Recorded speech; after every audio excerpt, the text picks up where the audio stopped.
प्रश्न 78। क्या जौ के लोट के साथ कच्चे दही को विदल होता है? समाधान 78। जौ या तो जौ के लोट के साथ कच्चे दूध, दही और छाछ, यानी कि इन तीनों को कच्चे गोरस कहते हैं।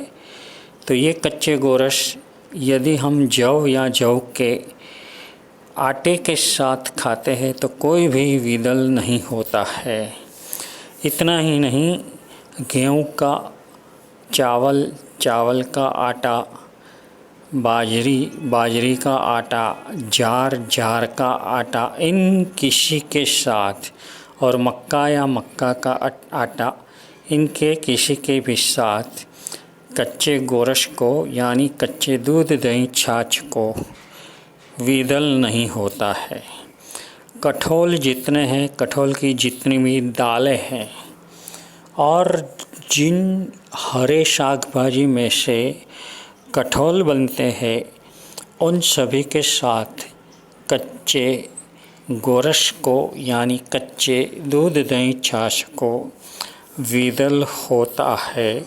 ग्वारफली को भी कच्चे गोरस के साथ विदल होता है, ऐसा सैन प्रश्न में बताया गया है।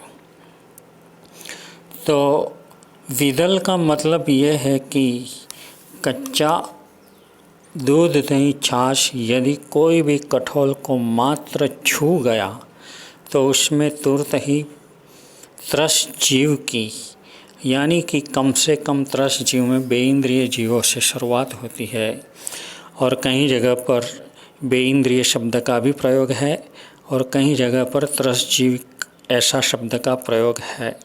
तो बेइंद्रिय जीवों की तुरंत ही कठोल और कच्चे दूध, दही, छाछ मिक्स सहज ही छूने से ही उसमें ये जीवों की उत्पत्ति हो जाती है और बाद में इन सभी की विराधना होती है, उनका पाप ये विदल जिससे हुआ उसको लगता है। और ये सिर्फ खाने में ही हमें ध्यान रखना है ऐसा नहीं है, हमें बनाने में भी ध्यान रखना है। जिस तरह से हम ये इनका आटा बनाते हैं तो आटा में भी जो दही डालना है वो हमें कच्चा नहीं मगर एकदम पक्का गर्म किया हुआ डालने का है। कढ़ी जब बनाते हैं उसमें यदि चना का लोट हम डालेंगे तो चना के लोट डालने से पहले हमें छाछ को बिल्कुल उबाल लेनी है और एकदम उकल जाने के बाद ही उसमें हमें ये चना का आटा डालने का है। और बर्तन जब साफ़ करने के लिए रखेंगे तो उस वक्त भी अगर कच्चे दूध, दही, छाछ वाले कोई भी बर्तन हो तो उसे हमें अलग ही लेकर के धो लेने का है। और वो धो लेने के बाद थोड़ा सा पानी भी पूर्ति प्रमाण में डालकर उनका एक भी कण यानी दूध, दही, छाछ का कोई भी कण ना रहे, ये खास ख्याल रखना है। बाद में ही दूसरे बर्तन जिसके साथ इनको विदल हो सकते हैं उनको साफ करने का।